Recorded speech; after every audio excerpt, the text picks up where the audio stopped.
नमस्कार मित्रों, मैं हूं डॉक्टर राम जी भाई। आपके लिए एक छोटी सी कहानी लेकर आया हूं। आइए कहानी का आनंद लेते हैं। संदीप एक सामान्य घर का ईमानदार और मेहनती युवक है। परिवार में माता पिता, दो भाई और एक बहन, कुल 5 लोगों का परिवार है। बड़े भाई प्रदीप शादी के कुछ दिन बाद ही नौकरी करने के लिए अपने पत्नी के साथ दिल्ली चले गए।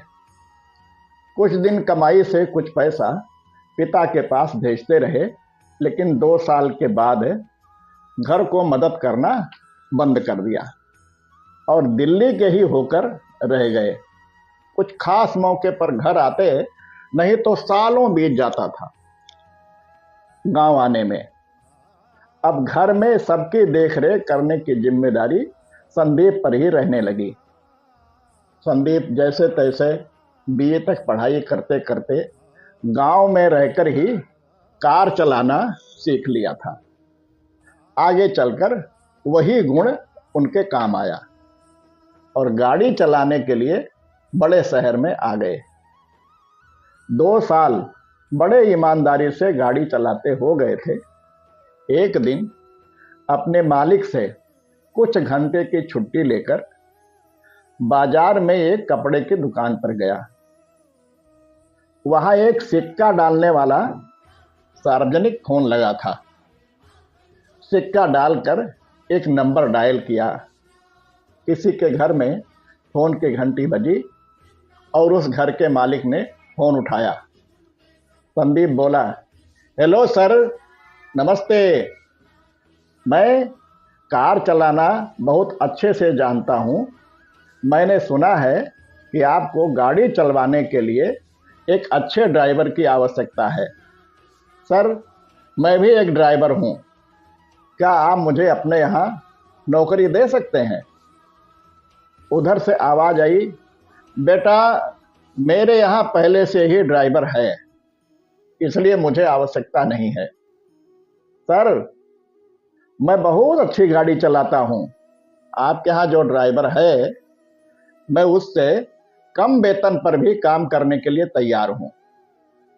नहीं बेटा, जो ड्राइवर मेरे यहाँ काम करता है, मैं उसके काम से बहुत खुश हूँ। तुम कहीं और देख लो। संदीप ने जोर देकर कहा, सर, मैं थोड़ा बहुत पढ़ा लिखा भी हूँ, इसलिए आपके यहाँ ड्राइवर का काम करने के साथ साथ अन्य काम भी करूँगा, जैसे बाजार से सब्जी लाना, आपके बच्चों को स्कूल छोड़ना, बिजली फोन का बिल जमा करना, आदि आदि ऐसे कोई भी काम होंगे तो मैं कर लूँगा। मैं आपको किसी भी प्रकार का शिकायत का मौका नहीं दूंगा। नहीं बेटा, कहा ना, मुझे अभी किसी ड्राइवर की ज़रूरत नहीं है। और ऐसा कहकर उसने फोन रख दिया। जैसे ही दुकान से बाहर चलने को हुआ तो दुकान वाले ने रोकते हुए कहा, सुनो, बातचीत से तुम बड़े समझदार लग रहे हो और तुम्हारी आवश्यकता है, इसलिए मैं सोच रहा हूं कि मेरा बेटा बाहर शहर में बच्चों के साथ रहता है, सरकारी अफसर है। अगर तुम कहो तो मैं उससे बात करके तुम्हारी नौकरी लगवा सकता हूं। अच्छी तनख्वाह भी मिलेगी और समय समय पर तुम्हें कुछ इनाम भी मिल जाएगा। वहीं तुम्हारे रहने की व्यवस्था भी हो जाएगी। अगर तुम चाहो तो अपना परिवार लेकर भी आराम से वहां रह सकते हो। संदीप दुकानदार से कहा, सर जी, आपके सहयोग के लिए आपको बहुत बहुत धन्यवाद। फिलहाल मुझे नौकरी की कोई आवश्यकता नहीं है। दुकानदार हैरानी से बोला, लेकिन अभी तो मैं सुन रहा था कि तुम फोन पर नौकरी पाने के लिए गिड़गिड़ा रहे थे।